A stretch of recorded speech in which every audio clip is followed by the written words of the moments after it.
produtor e produtora rural, colaborador do Mundo Agro, sejam muito bem-vindos aqui ao podcast Agrotalk. Eu sou Ângela Ruiz, jornalista especializada em agronegócios pela Exalc USP, podcaster, produtora e editora de conteúdo agro aqui no site da Climatempo.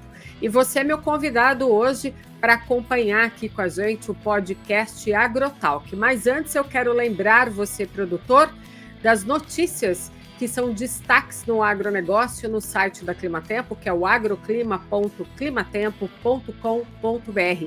Você está a um clique dos acessos das principais notícias que são destaques nesta semana no agronegócio. Bem, hoje aqui no podcast Agrotalk nós vamos falar de nutrição animal, especialmente nessa época de inverno, e os cuidados que o pecuarista deve ter durante o manejo. Nós vamos falar também dos últimos resultados do censo de confinamento e as perspectivas para o mercado futuro.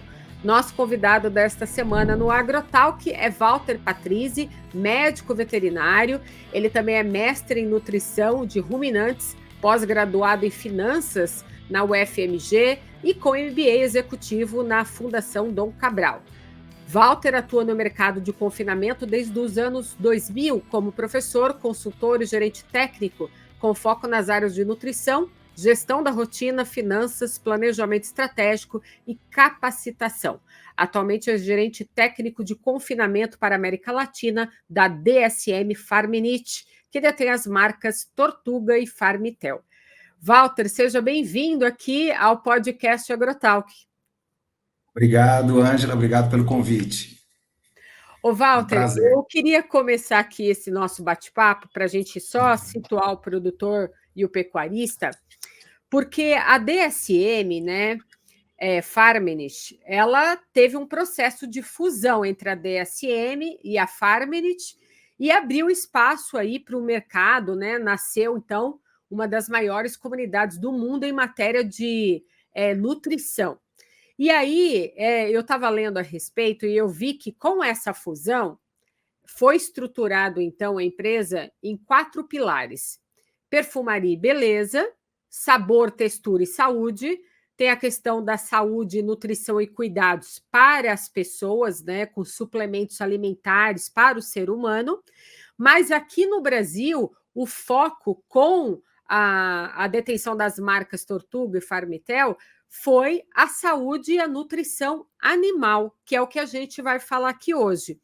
Então, esse foco é mais destinado hoje, com essa fusão, à produção de proteínas animais. É isso mesmo? Perfeitamente, Ângela. A DSM Firmenich é uma grande empresa com vários ramos de atuações, como você falou, mas quando a gente fala de agro, né, a gente está falando de nutrição e saúde animal. Esse é o ramo forte de atuação dela no Brasil e no mundo, né, América Latina e no mundo todo, com essa marca DSM Firmenich. Bacana. Ô, Walter, eu queria saber de você o seguinte: como que está o otimismo de vocês aí, esse termômetro para esse início de segundo semestre de 2024 dentro da pecuária brasileira? Eu te falo isso porque nós acabamos de entrar no inverno, nesse período que a gente sabe que é um período já mais voltado para a seca, é quando as chuvas rareiam bastante no Brasil. A gente fica observando também a questão dos fenômenos, né, climáticos, agora no caso que a gente acabou de sair de um El Niño, estamos aí na emissão de entrar num Laninha com 65% já dessa influência dessa Laninha, e a gente olha para o segundo semestre para a atuação desse fenômeno. E a gente sabe que ele divide o Brasil, né? Chove mais num lugar, seca mais em outro. Eu queria, antes da gente entrar muito nessa questão do confinamento desse gado, eu queria saber um pouco como que vocês estão olhando para essa perspectiva climática, o que vocês estão vendo de expectativa para o segundo semestre. E, Ângela, a gente passou por um momento, por variações muito grandes, né, no clima no verão passado. Isso provocou mudanças no comportamento do confinamento, sabe, que a gente acompanha. A gente teve um abril relativamente chuvoso, né? Pelo menos a primeira metade do abril relativamente chuvoso, seguido por uma seca muito intensa até esse momento, agora em junho que a gente fala, né? Já segunda quinzena de junho já entramos. E isso levou, no primeiro momento de abril, levou a uma produção de pastagens que suportou o gado por um período, vamos falar assim, deu uma alongadinha na possibilidade do produtor produzir mais, segurar esse gado, em vez de enviar para o frigorífico, mas ao mesmo tempo, nessa segunda, em maio, né, e agora em junho, já se falam aí mais de 60 dias de seca no Brasil Central, muitos lugares sem nenhuma chuva nesse período todo. E isso levou a uma venda muito grande de animais nas últimas semanas, né, e um alongamento de escala muito grande também dos frigoríficos, né, um conforto muito grande dos frigoríficos em ter matéria-prima para trabalharem, o que deprimiu o preço da arroba por uma questão realmente de demanda e oferta nesse período. Então, a gente está nesse momento, né, com um preço de arroba bastante deprimido, né, bastante baixo, historicamente falando, né, com uma perspectiva muito boa de médio prazo e de longo prazo, né, por tudo que envolve o ciclo da pecuária. Porém, é um momento difícil para o produtor de conseguir olhar esse médio e longo prazo. E é interessante porque nesse momento difícil que hoje, nessas últimas semanas, a gente está passando, quando a gente olha, agora indo direto para a sua pergunta, a perspectiva, a gente vê uma bolsa, né, lá na B3, indicando uma perspectiva de melhora da arroba em torno de 8, 9% em relação ao que temos hoje, né? Então, o confinador que começa a fechar os animais para abater daqui 90, 100 dias, tem uma conta bastante favorável, né? Tem um planejamento ali financeiro bastante favorável, quem consegue fechar agora, e nos chama a atenção que os dados do censo e de coleta que a gente tem junto com o nosso software de taxa de ocupação dos confinamentos, mostram que essa situação difícil faz com que o produtor se retraia. Então, a taxa de ocupação dos confinamentos está abaixo do normal para esperado nesse período de seca, né? Que é quando a gente espera realmente uma intensificação da produção pecuária com mais grãos e menos pasto, né? Já que não temos o pasto à disposição. E essa depressão que a gente vê na taxa de ocupação dos confinamentos é o que faz a gente imaginar que daqui a 90, 100 dias, né, como um norte aí, é um momento onde os frigoríficos vão ter alguma dificuldade de montar suas escalas e a gente pode ter uma força maior aí da demanda em relação à oferta.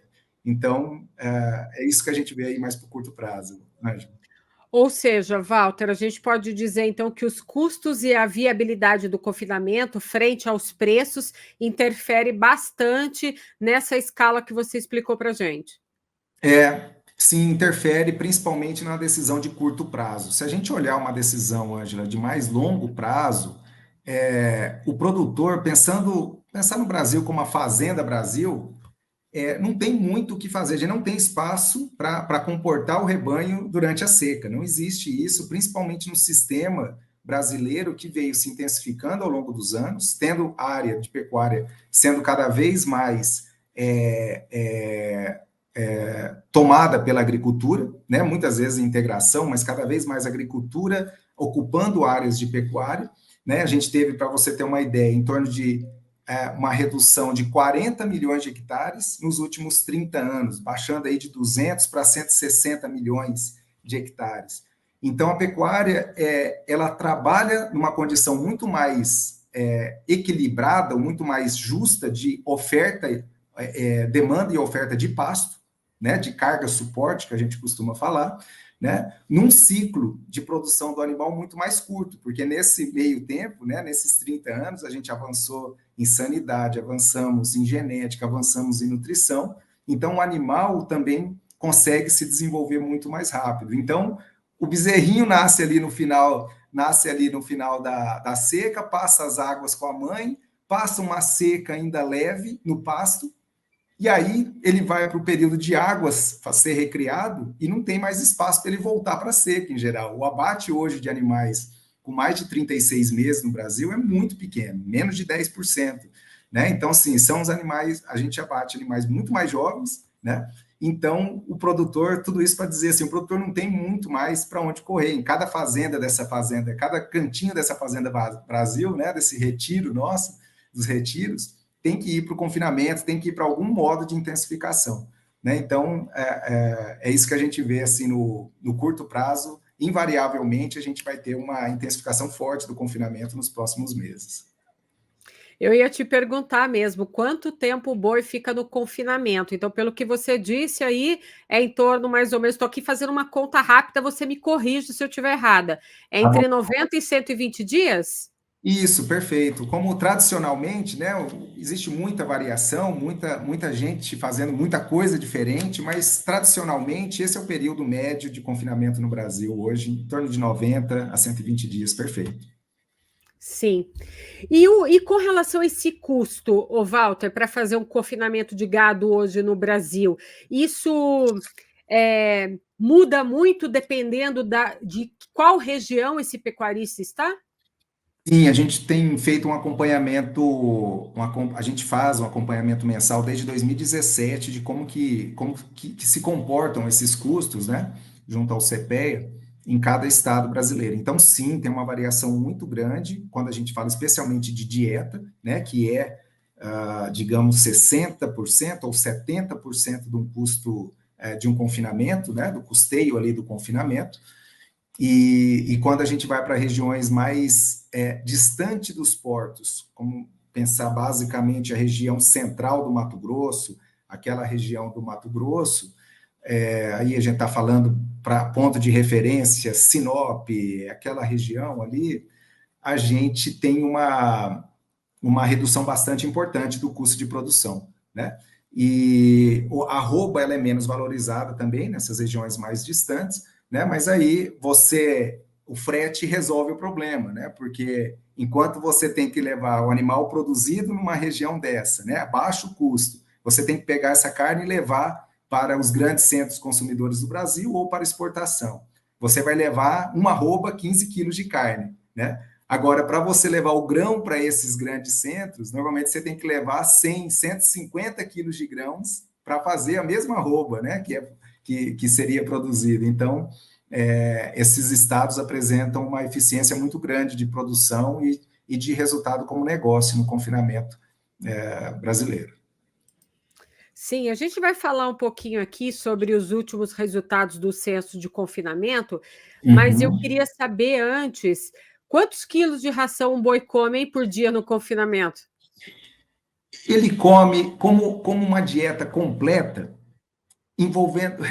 Vamos começar assim, ó. Ele come 20 quilos, como uma referência. 18 a Uhum. 20 quilos. Uma Só média, que, então, isso. na média, boa parte disso é água, tá ok? Que a gente, os nutricionistas gostam de tirar isso da conversa para entender o que está comendo mesmo de nutrientes, né? Então, Uhum. esse consumo de nutrientes fica em torno de 10 a 11 quilos, né? Dependendo, tem dieta mais úmida, menos úmida. Então, para tirar essa variação, um animal come de 10 a 11 quilos de ração, já incluído o volumoso que ele come, uma silagem ou um feno, né? Normalmente silagem no Brasil, é o volume que eles comem por dia. Sim.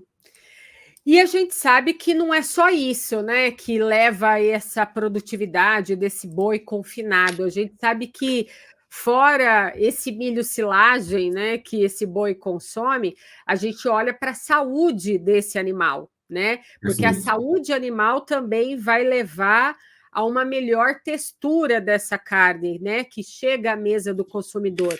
E quando é necessário a entrada dessa suplementação animal, principalmente agora nessa época de seca? Perfeito, Angela. Então, a gente costuma falar verão, primavera, outono, inverno, mas na verdade, na grande parte do Brasil Central, a gente está falando de águas e seca, né? Não muito mais do que isso. Mesmo nos estados, talvez um pouco mais do Mato Grosso do Sul para baixo, que tem um inverno mais chuvoso, basicamente a gente tem dois grandes momentos, né, de produção anual, o verão, onde a gente realmente tem uma produção forte de pastagem, por ter luminosidade, por ter calor, né, por ter chuvas. E nessa parte de inverno, nesse momento de inverno, que a gente se dividiu o ano simplesmente nessas duas estações, a gente precisa de ter uma suplementação.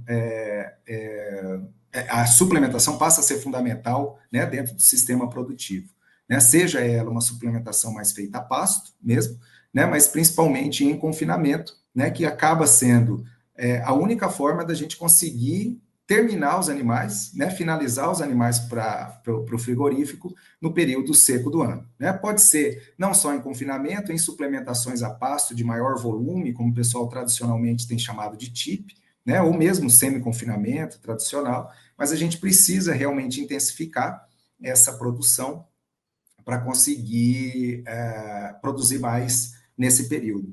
E nesse período de seca, que daqui um dia está começando o inverno, né, nem sempre ele é muito frio, não. Né? Em algumas regiões, sim, vem aquelas frentes frias, pensando aqui mais uma vez de referência, Mato Grosso do Sul para baixo, ainda pegando alguma parte de São Paulo, vem frios mais intensos, mas em geral, a gente tem um desafio grande de calor para esses animais, né? Principalmente no início, ali em abril, maio, quando já tem um primeiro giro do confinamento começando, e também em agosto, setembro, outubro, são momentos muito desafiadores para o confinamento, né?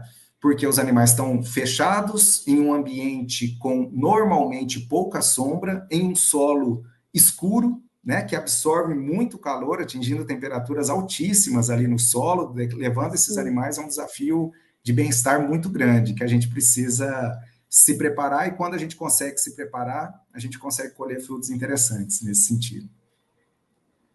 Verdade. E aqui no Brasil, a gente sabe que nos grandes polos aonde estão esses confinamentos, a temperatura nessas áreas, nas horas mais quentes do dia, é muito elevada, né? Exato. E se a gente olhar também, não é só a questão, igual você disse, primavera, verão, outono, inverno, que nós estamos agora no inverno, a gente já sabe quais são as médias de temperaturas no período da tarde para estas regiões, mas quando a gente coloca o ingrediente aí a mais, que são esses fenômenos, né, climáticos, hoje, nesse caso aqui, a gente está num período de neutralidade, às vésperas aí da entrada de uma confirmação de laninha, já caminhando para 65%, desse fenômeno já atuar no Brasil, a gente só vai sentir os efeitos desse fenômeno mesmo lá para outubro e novembro, já na primavera, né? Quando as chuvas começam devagarzinho a querer voltar. Mas até lá, nós temos um período de 3 meses de inverno bastante seco nessas áreas, né? E aí o produtor e o pecuarista, né? O produtor fica preocupado com a questão do milho, né? Que é para alimentação do gado, o pecuarista olhando para esse gado confinado, que ele tem os seus objetivos de confinamento, né? E aí eu queria saber como que entra aí essa questão da nutrição animal, porque tem toda também, que a gente vai falar aqui, dessa parte do conforto térmico para esse animal, né? Exato, exato. Ângela, assim, aproveitando até fazer um link com o que você perguntou de consumo, né, de ração ao longo do dia, né? A gente tem um desafio muito grande de saber qual que é o consumo que esperamos dos animais ao longo do confinamento, né? Quando a gente vai para o nível do planejamento mesmo, a gente tem muitos conselhos no mundo todo de nutrição, né, que estimam o consumo, o desempenho dos animais conforme o mix de nutrição ali de ingredientes, né, e nutrientes que você oferece para esses animais. E uma coisa muito difícil da gente conseguir acertar é o consumo do animal no nível mais exato do planejamento que a gente quer. Né? Então, eu dei uma referência para você ali de 10, 11 quilos, que varia bastante, né, de um lote para outro. né, de uma situação para outra, de um confinamento para outro, de uma época para outra. E grande parte desse erro que a gente enfrenta, e isso atrapalha em grande parte a questão do planejamento e do desempenho dos animais, porque se eles comem menos, é uma questão matemática, eles vão ganhar pouco peso, né? E isso vai encarecer o produto final, porque está ali com um monte de custo fixo rodeando, né, a operação. Então, um dos grandes problemas da gente determinar consumo é o clima, né? É o acompanhamento do clima. E quando a gente começa, né, em algumas situações, a fazer um monitoramento mais próximo de clima, né, e não só de clima-temperatura, a gente está falando de temperatura máxima, de entender o quanto que a noite refresca e refresca o animal para enfrentar o novo dia, de umidade relacionada a essa temperatura, porque tem muito impacto disso no bem-estar animal, né? Uma coisa depende da outra ali no conforto térmico, né? Inclusive tem um índice que mede isso, que é chamado de ITH, né? Esse Sim. índice, você conhece, né? Então esse índice dá em grande parte ali a tradução, né? Se o animal está num ambiente de conforto térmico ou não. E a gente vê claramente que quando esse índice atravessa, supera o índice ali de 77, às vezes 80, né, de TH, a gente tem um prejuízo muito grande no consumo de matéria seca, consequentemente, de ração, né, melhor dizendo, consequentemente de desempenho desses animais. Esse é um ponto importante de monitoramento. Sim, e é interessante você dizer isso, porque o produtor rural brasileiro hoje, de milho, de soja, ele olha muito para essa questão do clima, né? Desse monitoramento climático para o desenvolvimento da planta. O pecuarista já olha essa questão do clima, da temperatura, com a umidade relativa do ar, já para o conforto térmico desse animal, porque aí ele vai precisar ajustar, né, essa questão da alimentação, dessa nutrição, porque tudo isso, né, Walter, implica no custo diário da nutrição, no custo operacional, na duração do confinamento em dias, o custo dessa diária e até o custo da sanidade desse animal, né? Tem uma continha a se Perfeito. fazer. Perfeito, perfeito. A gente tem que ficar. A gente acho que até negligenciou isso, assim, ou negligencia isso em geral, sabe, Ângela? O tamanho do impacto que esse conforto tem no resultado ali que a gente está colhendo. E muita coisa a gente pode fazer, né?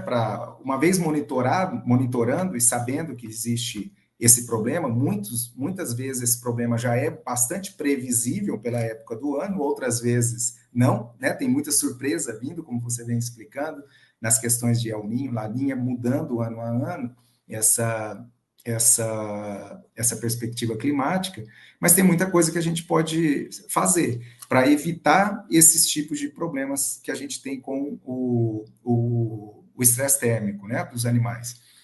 Normalmente a gente fala de estresse térmico preocupado com o calor, e realmente eu acho que é grande parte do problema. Mas vale não esquecer que muitas vezes a gente tem um desafio grande também das inversões térmicas que acontecem, né? Então, assim, em muitos confinamentos, uma questão básica assim, para a gente conseguir avançar no Brasil como um todo, que ainda é muito pouco adotado, são infraestruturas que ajudam os animais a enfrentar esse calor. Sim, Sombra, de alguma forma, a gente conseguir colocar sombra para esses animais, ampliar isso, que já é feito, né, por muitos. Ao mesmo tempo, em regiões mais frias, né, caminhando para o sul do país, a gente tem que ficar atento a essa sombra, não faltar sol para esses animais ou não deixar o solo úmido demais, né, durante o inverno, né, um inverno mais sim. chuvoso, levando também a um problema de conforto desses animais, mas por um outro lado. Então, assim, eu diria que nessa questão, principalmente pensando em infraestrutura, os confinamentos mais ao sul do país têm um desafio redobrado quando a gente fala desse desafio de bem-estar, porque envolve ao mesmo tempo calor e frio muitas vezes, e a inversão térmica, e a gente tem que ter uma estrutura adequada para enfrentar isso a contento, né? E aí Sim, só e nesse caso também não aqui, vou até abrir aqui um parênteses, não é só para os bois, né? Tem a questão das vaquinhas, a questão dos suínos, das aves, principalmente, né? Também. Eu já cheguei aí numa fazenda de avicultura que existia lá um aquecedor para para as aves, para os frangos, né, para manter a temperatura adequada. E também já fui em fazendas onde eu vi que para refrescar as vaquinhas, eles tinham ventiladores ali ligados, para os bezerrinhos também. Tem toda uma questão também quando a vaquinha está lá esperando, né? Está lá prenha. Tem todo esse conforto térmico também envolve essa gestação, né? Da vaca leiteira. Então, realmente o clima e a questão da umidade requer muita atenção para esse ponto aí da saúde do animal. Perfeito, perfeito. Quando a gente fala de suínos, aves e também do gado de leite, a gente muitas vezes está pensando no ambiente indoor, muitas vezes, né? Principalmente um gado de leite mais intensificado. Agora, no confinamento, em geral, a gente está falando de um ambiente aberto, realmente, né? Com muito pouca cobertura em geral, né? Claro que existem algumas exceções, mas o animal fica bastante exposto mesmo às condições de clima. Então, quando a gente pensa em infraestrutura, é um primeiro passo para a gente conseguir ajudar esse animal, e também, quando a gente pensa em nutrição, também tem, assim, artifícios importantes que a gente pode fazer para conseguir lidar melhor com esse nível de desafio, né? Ô, Walter, e falando nisso, né, eu queria trazer aqui uns pontos de atenção, né, assim, para essa questão do confinamento. Porque, assim, qual que é o segredo de uma boa nutrição para animais confinados na formulação dessa dieta? Porque a gente está nesse tempo agora de seca, de inverno, e como que o produtor pode escolher, armazenar, misturar os ingredientes, manejar no coxo, né? O que você traz aqui de dicas de um bom segredo para esses animais confinados, do que você está vendo agora, nesse tempo que a gente está vivendo, né, de extremos climáticos? Uma hora é muita seca, outra hora é muita chuva, muita umidade. O que você traz para a gente de dicas? Não, maravilha. Eu acho que assim, eu acho que o segredo, vamos falar assim, é o capricho, né? Que cada um consegue imprimir dentro do negócio, né? E o trabalho que consegue envolver ali o engajamento de todo mundo que é envolvido.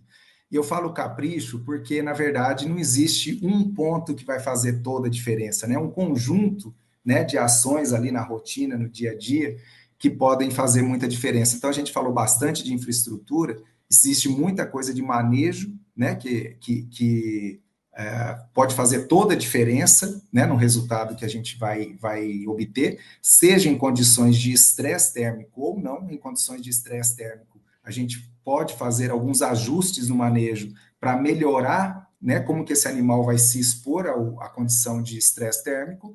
E de nutrição também muita coisa, começando, né, para explorar um pouquinho a nutrição, começando pelo cuidado de armazenamento dos alimentos. Então, nesse período, é comum a gente ter os alimentos, nesse período não, no confinamento é comum a gente ter os alimentos expostos também às condições climáticas, ou poucos alimentos vão estar guardados em um silo muito bem armazenado, né? E esse alimento que está exposto ali às condições climáticas, às vezes chuvas, inclusive com altas temperaturas, né? Também muitas vezes unificadas com uma questão de umidade maior que pode acontecer.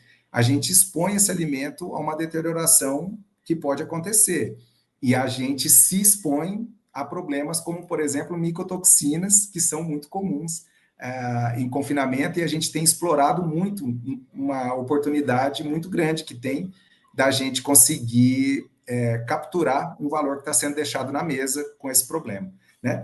Isso falando de alimentos, né? Agora, falando de nutrição em geral, o produtor, em linhas gerais, eu acredito que o que a gente pode dizer é que ele tem que ficar muito atento às oportunidades locais, né? Então, quais são as oportunidades de alimentos, né, que me fazem produzir uma roupa mais barato possível, né? Então, por isso que esse tipo de pergunta que é difícil responder e ela é customizada para cada situação, é que temos cada vez mais uma demanda por consultoria, né, uma demanda por conhecimento técnico para para construir esse tipo de solução junto ao cliente. E algumas especificidades, quando a gente pensa em estresse calóricos, também pode ser adotadas em produtos específicos para isso. Ou seja, né, se o produtor ele tem ali um planejamento e uma gestão, mas ele fica ali de olho nessa questão dessas variáveis do clima e também como ele vai manejar esse alimento, é todo dia uma continha diferente, então, né, Walter, se fazer, né? Tem que estar ali de Sim, olho. sem dúvida, Ângela, sem dúvida. É isso mesmo. É uma atividade muito rápida, né? Você vê, a gente está falando de 90, 120 dias, então, assim, não há tempo para perder nesse processo, e o tempo que você perde, ele é crucial para a entrega do resultado, né, financeiro, principalmente nesses tempos que a gente veio falando.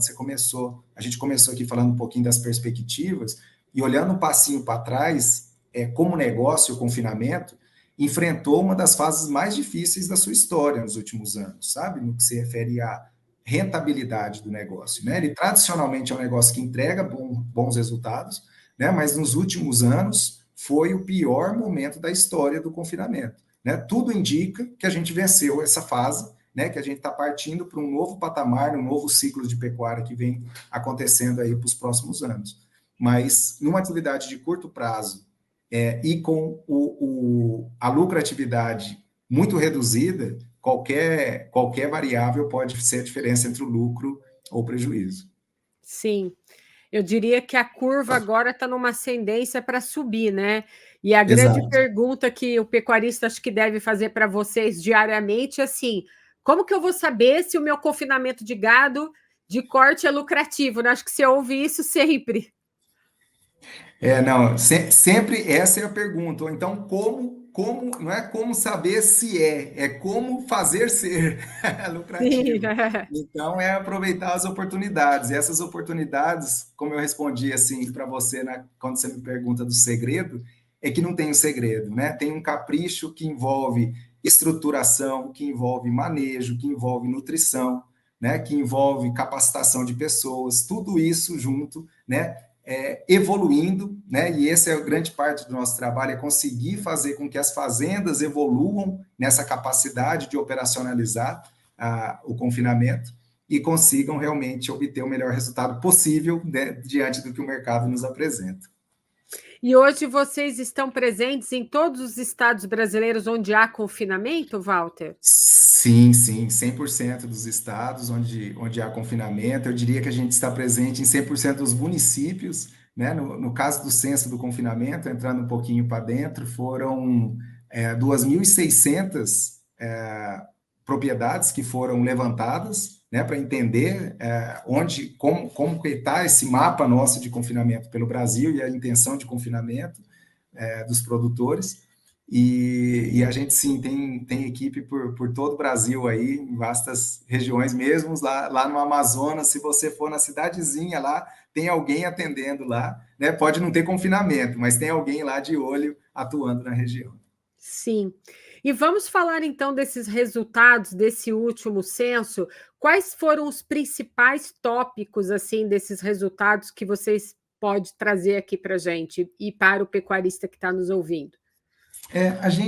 O que a gente viu nessa primeira rodada aí, que agora em junho, foi uma intenção de crescimento do confinamento, em torno de 2,5%, chegando aí a quase 7 milhões e 400 mil cabeças, né, para esse ano, como previsão para esse ano, e um número que vem, então, aumentando. Quando a gente tenta interpretar esse número no curto prazo, às vezes a gente talvez não tenha uma visão tão clara quando a gente interpretar esse aumento numa visão histórica mais de longo prazo. E aí entra aquilo que eu estava falando, né, da Fazenda Brasil. Então, o Brasil vem se intensificando no modelo produtivo, onde a agricultura vem ocupando terras da pecuária, né? Então, o pasto fica cada vez mais limitado, tendo que produzir mais, tendo mais animais por área, né? E quando a agricultura entra, ela também traz junto um grande volume de nutrição para esses animais, né? Então traz um grande volume de subprodutos da agricultura que o bovino é mestre, né? Em conseguir transformar esses subprodutos, né? Ou coprodutos, como o pessoal gosta de chamar, em carne. Então você imagina o caso do caroço de algodão, né? Pode ser tá lá na cadeia lá de produção do algodão, tem lá um caroço que é alimento para os animais. Assim acontece com a polpa cítrica, assim acontece com o DDG na produção de álcool, né? Com o bagaço, né? Na cana-de-açúcar, enfim, são muitos subprodutos que os animais acabam se beneficiando com a expansão da agricultura pelo Brasil afora. E dentro desses resultados do censo de confinamento, vocês trouxeram aí algumas informações a respeito de qual estado brasileiro já apresenta nessa curva subindo para esse crescimento de volumes de animais confinados? Sim, Ângela, a gente teve, olhando também numa perspectiva um pouquinho mais histórica, um confinamento muito forte nos últimos 20 anos, crescendo de maneira muito intensiva nos estados de Goiás e São Paulo, né? Dada a tradição mesmo desses animais em fazer engorda dos animais, e essa engorda foi se intensificando na forma de confinamento, né? E nos últimos anos, a gente vê uma estabilidade, né? Como o confinamento como um todo vem crescendo, mas Goiás, São Paulo, Minas, Mato Grosso do Sul são estados que vêm basicamente numa estabilidade de número de animais confinados. E nos estados onde a gente vê a agricultura se expandindo, a gente vê o confinamento se expandindo também. Então, é o caso do Mato Grosso, continua, já é o maior produtor, continua crescendo em ritmo mais acelerado do que a média. A gente vê os estados ali do Maranhão, Piauí, Bahia, né? Pará também crescendo bastante o número de animais confinados. Ainda não são os maiores produtores, mas é onde o confinamento cada vez mais está crescendo junto com a agricultura nesses locais. Sim, e esse censo de confinamento, vocês tiveram também assim o objetivo de analisar os dados, os resultados, né, zootécnicos e até financeiros que vocês fizeram dentro desse censo, junto com a Exalc, o CPEA, né? Perfeito, perfeito. Junto com o censo, a gente Uhum. tem diversas formas de coleta, né? Muitas vezes, nem todos os confinamentos a gente atua presencialmente nos confinamentos, então, muitos a gente tem um levantamento do volume de animais confinados, né? De qual que é a intenção para esse ano, a gente consegue algumas informações mais populacionais. Agora, quando a gente consegue ter o software rodando, e isso faz ao redor de 10 a 15% dos confinamentos do Brasil, a gente tem um software rodando dentro, aí a gente tem em detalhes o que acontece lá dentro, porque aí tudo que entra de animais e passa pela balança está dentro do software, tudo que é carregado dentro do vagão em quilos está dentro do software, então a gente consegue ter um monitoramento muito mais amplo, né, e ajudar esse produtor a cada vez conseguir melhorar a sua eficiência operacional. Inclusive, assim, é um dado muito clássico nosso que ao longo dos anos, né, que o produtor adota um software, junto com ele vem mais capacitação da equipe, junto com ele vem mais gestão realmente, né, do dia a dia ali do confinamento, ele consegue ir melhorando o resultado do confinamento ano após ano. Em especial, essa melhora a gente vê devido a um menor gasto de ração por quilo de arroba produzido, né? Ou por quilo de carne produzida, né? Então, menos ração por arroba produzida, isso é um dado, um indicador muito comum da gente identificar produtores ao longo dos anos tendo mais gestão. Ou seja, né, a gente vê que a aplicação de tecnologias, né, Walter, ajuda muito a aumentar esses índices produtivos da pecuária, né? E acaba sendo economicamente viável para esse pecuarista, né? É necessário a adoção das tecnologias, né?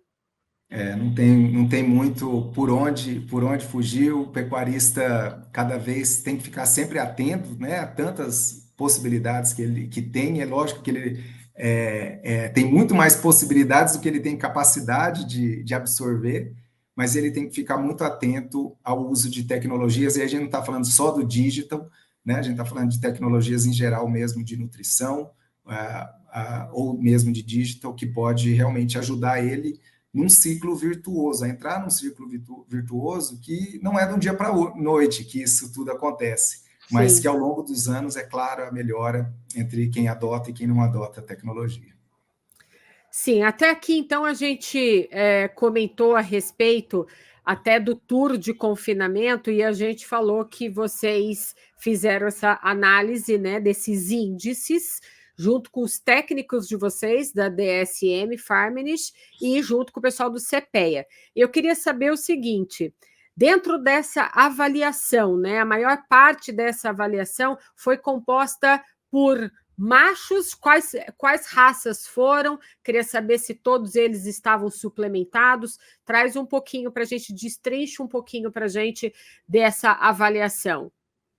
O levantamento representa bastante o confinamento do Brasil, né? Basicamente, a gente tem, na média, aí, em torno de 78% de animais Nelore, ao redor de 85% de machos, né? 15% fêmeas, né? Que vão para o confinamento, normalmente para produzir carne de alta qualidade, né? Apesar de a gente ainda ter vacas de descarte, tudo indo para o confinamento, mas um montante de fêmeas, grande parte com fêmeas novilhas, né, produzindo carne de alta qualidade. E o que a gente observou nesse mapa de confinamento foi justamente isso, assim, o uso ou não de tecnologia, o quanto que o produtor consegue ganhar mais, né, usando ou não usando tecnologias. No caso, a gente focou nas tecnologias de nutrição animal, né, que hoje se modernizaram demais, né, a gente tem aditivos muito mais modernos, né, à disposição da gente, que foram desenvolvidos com uma pegada muito mais com olho na sustentabilidade, com olho no bem-estar animal, né, e que se, por exemplo, pegar como exemplo os ionófilos, né, que são tradicionalmente usados na alimentação animal, que é um tipo de antibióticos, né, e vem sendo rapidamente substituídos por eubióticos, né, como o crina, que é um produto que nós detenhamos o poder. Eles são aditivos que entregam muito mais consumo e desempenho para os animais, né? Os animais comem mais, consequentemente ganham mais, mantendo ali aquele gasto de ração por arroba produzido, né? E também aditivos que se preocupam cada vez mais com a qualidade do alimento que está sendo produzido no que se refere ao que a gente estava falando de micotoxinas, que é um problema que tem nos preocupado, em geral, no Brasil, o quanto que ele está difundido por todos os confinamentos, né, nos levantamentos que estamos fazendo junto com o Exalc, mas, ao mesmo tempo, também é uma oportunidade de incrementar ainda mais o resultado quando a gente consegue cuidar desse problema e evitar que ele aconteça, e quando ele acontece, a gente usar produtos que possam minimizar o dano para os animais. Ou seja, né, Walter? Vamos falar aqui então. Fazer a conta dia a dia, planejar, fazer essa gestão do dia a dia, olhar para quem precisa dessa suplementação, porque às vezes não é 100% do rebanho, às vezes é parte desse rebanho que precisa de suplementação, utilizar as tecnologias, né, de vocês, exclusivas que vocês têm, e é claro, não tem como, depois de todos esses animais terem toda essa gestão, esse planejamento, esse ganho de peso, né, essa série de benefícios para esse gado, não tem como os índices econômicos, né, baseado aí até no que o CPEA também mostra, não tem como se fazer tudo certinho, né? Não tem como o resultado financeiro não vir para esse pecuarista, né? Melhora muito, é muito diferente. No Tour do Confinamento, que é uma missão expedicionária mesmo, por vários confinamentos do Brasil, identificando o uso ou não de tecnologia, a gente percebe o quanto que o uso de tecnologia, o quanto que a média de quem usa tecnologia, né, está muito acima, né, da média do confinamento brasileiro, né? Então, assim, a gente pode dizer que o ano passado, o confinamento brasileiro tipicamente gerou um prejuízo, claro, na média, vamos falar assim, olhando os custos de produções médios, né? E o desempenho médio dos animais, a conta não fechava. Né? Mas a gente vê nesse tour de confinamento que, com o uso de tecnologia, o pessoal ainda assim conseguiu fechar 2003 no positivo, o que foi uma grata surpresa, porque uma coisa é você ter mais lucro, outra coisa é você sair do lado do prejuízo e passar para o lucro. Então, isso faz toda a diferença. Mesmo que seja um lucro pequeno, como se diz, né? Lucro pequeno não quebra ninguém. Então, passando pelo momento mais difícil aí, como eu falei, do confinamento historicamente no Brasil, a gente está superando essa etapa e eu acho que quem estiver à frente, estiver aberto para realmente intensificar, como o confinamento já é parte do sistema, mas usar as tecnologias que estão à disposição, seja em digital, seja em consultoria, seja em nutrição animal, ele vai estar um passo à frente para conseguir dar vida longa para o seu negócio, sem dúvida. Muito bem. Walter, olha, eu poderia ficar aqui com você muitas horas falando sobre esse assunto, que é muito interessante, aliás, né? E a gente vê como que o clima também interfere muito. Ele está em tudo, né? O clima está em tudo, desde a agricultura, na pecuária, está em todos os segmentos. Mas eu queria agradecer a sua participação aqui no podcast Agrotalk, trazendo um pouco desses resultados para nós aqui, para o pecuarista que nos acompanha. Eu acho que se o pecuarista ficou com alguma dúvida, ele pode encontrar até mais resultados desse tour de confinamento, desse censo, no site de vocês, não é mesmo? Sim, sim. Depois eu posso te passar o site também para você disponibilizar para todo mundo que ouvir, mas tem a gente vai site... deixar aqui, ó, o site aqui, ó, a legenda aqui no nosso bate-papo, a gente vai deixar a legenda para eles aqui, para eles poderem acessar direitinho. Perfeito, a gente manda e é só acessar lá, tem todos os detalhes disso que a gente está trazendo aqui, né? Trouxe de maneira breve, tem muito mais detalhes lá para poder acompanhar, quem tiver interesse. Muito bem. Walter, olha, foi um prazer enorme bater esse papo com você. Adoro sempre aprender bastante sobre saúde animal, né? E tudo que tem a ver, está relacionado ao clima. Eu fico muito feliz em poder aprender um pouquinho mais e a gente compartilhar esse conhecimento aqui com quem nos assiste. Volte mais vezes aqui, trazendo novidades aí da DSM Farmines. Estou com a Tortuga. Isso, traz junto com a marca Tortuga. Muito obrigado pelo convite, Ângela. Estamos à disposição, sempre que puder ajudar. Até a próxima, Walter. Tchau, até a próxima. Até mais.